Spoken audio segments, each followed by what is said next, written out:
par le moyen de la foi. Et cela ne vient pas de vous. Asema ila itoke kwenu. C'est le don de Dieu. C'est le don de Dieu. Mungu atubariki sana.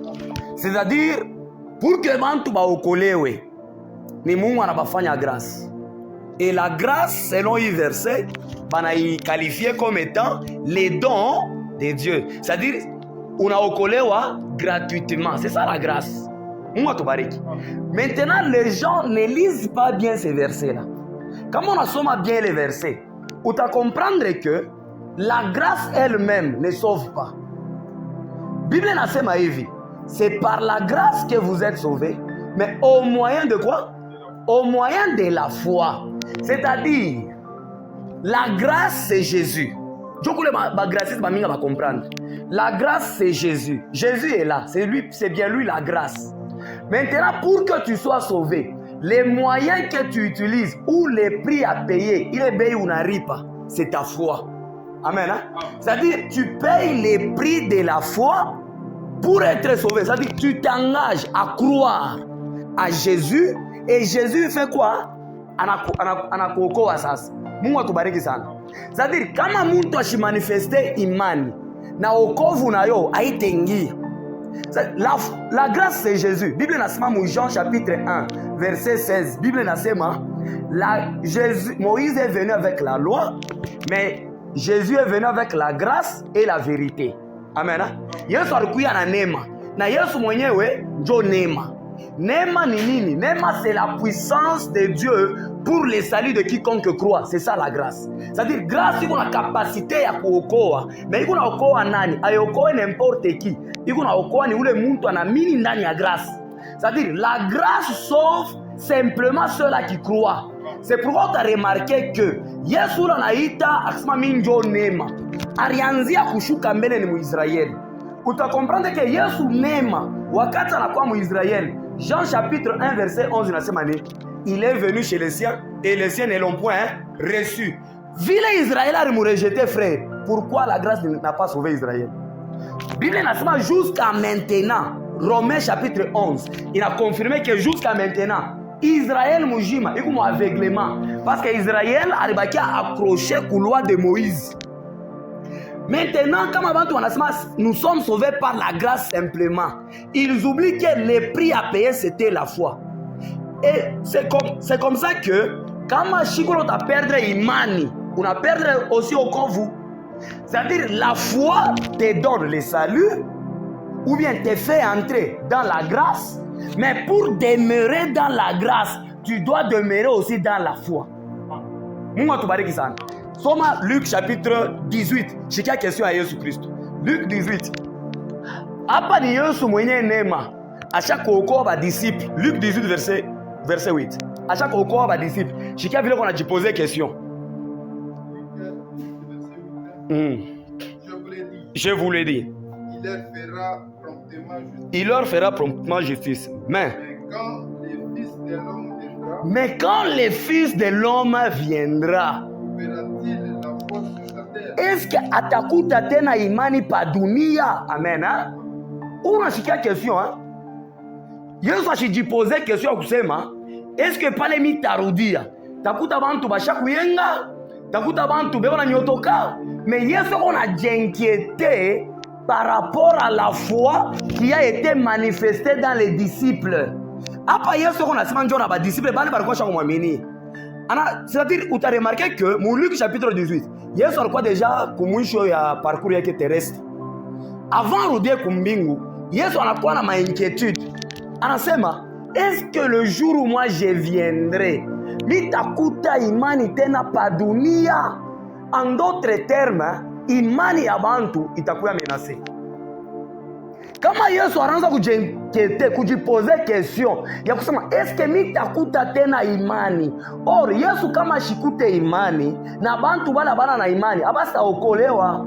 En d'autres termes, il voudrait dire mwe bale mku na imani ndani yangu, unapasha kubakia ferme ndani ya hii imani.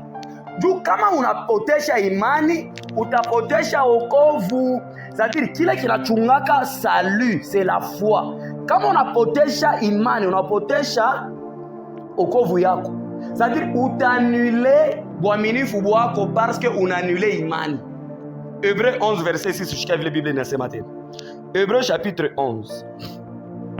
Hébreux 11 verset 6. Hapa njo tu unaenda comprendre que bale beko na wazasema le salut est éternel, c'est bien. Mais le salut qui est éternel là, muntu ye mwenyewe anaweza kuipotesha. Hébreux 11 verset 6. Oui. Or bila imani habitawezekani kaka mtu amfurahishe Mungu. Inapendeza ule mtu anamkaribiaka Mungu. Endele kuamini usema Mungu weko wako. Na anarekompensaka bale banafanya nini? Bale banamutafutaka. Mungu atubariki sana. Unashikia vile Hebrew anasema. Hebrew anasema nini? Or sans la foi, il est impossible. Kama anasema impossible, c'est-à-dire habitawezekana tamara moya. Il est impossible de lui être agréable. Sasa kama umfurahishe frère tena Mungu, utaokolewa.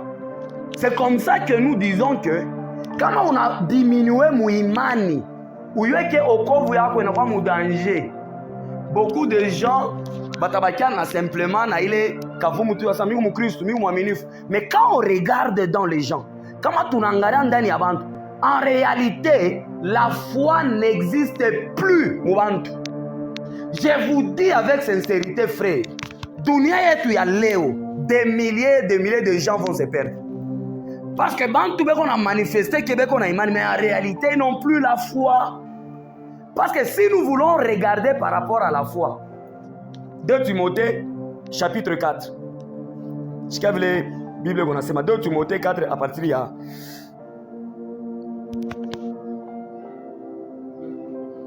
Oui. Non, 1 Timothée 4.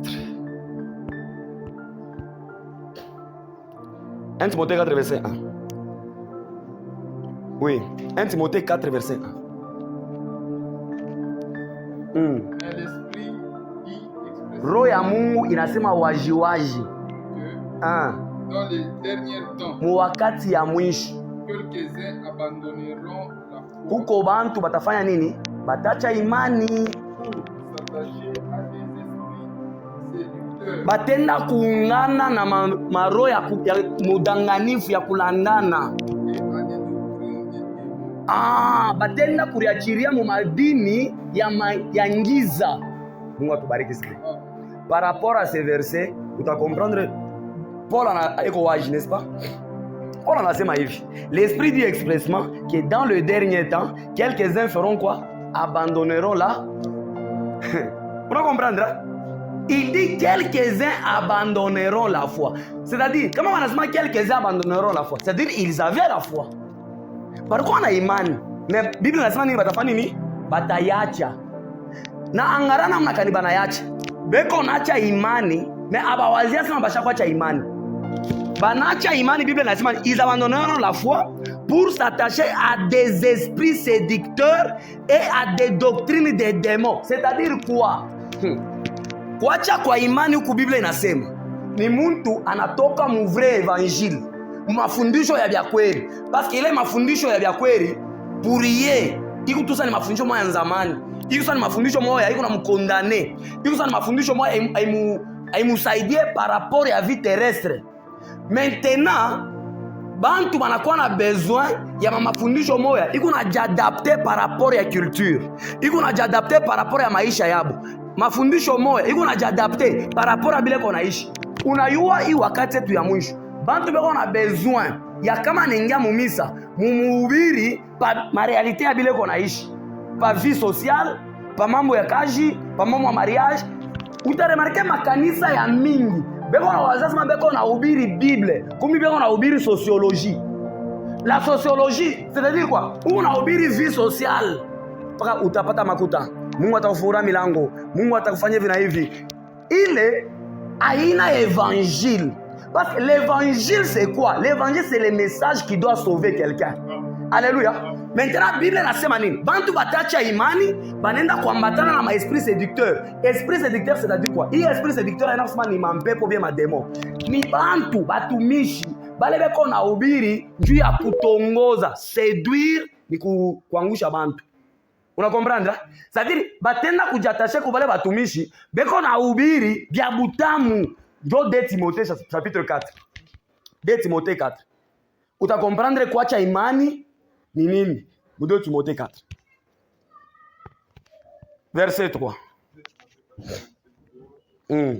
Anzaka pas 2. Oui. Prêche la parole. Paul anamonesha Timothée, ubiri neno. Insiste Kazisha en toute occasion. Favorable ou non. C'est-à-dire, comment on dit en toute occasion favorable ou non? C'est-à-dire que période défavorable, hein? Mais malgré les temps défavorables, ouais, ubiri paka. Reprend, fokea. Censure. Censurer ni kusopesha. Exhorte. Oui, censurer ni kusopesha na kufunga. Unasikia? Exhorte, subutisha. Avec toute douceur. Et en instruisant mukufundisha bantu. Verset 3. Car il viendra un temps où kutakuya wakati moya les hommes ne supporteront pas les saines doctrines. Bantu abatavumilia mafundisho ya vya kweli. Mais ayant la démangeaison, batakuwa na mashikio kuwasha ya kushikia bintu vya kufurahisha. Ils se donneront une foule de doctrines. Bo benye batarifanisha ba mwarimu ba mingi bakubapendezi leur propre désir. Amen. On a comprendre comment on abandonne la foi.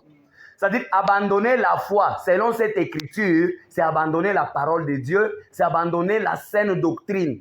Kama tu shikule utasema mimi natoka mwi mafundisho ya kweli, unaanza kuwa na hamu ya wewe uende ile fashi batanza kukutabiri, batanza kukubiri vya kukufurahisha. C'est ça même abandonner la foi. Mungu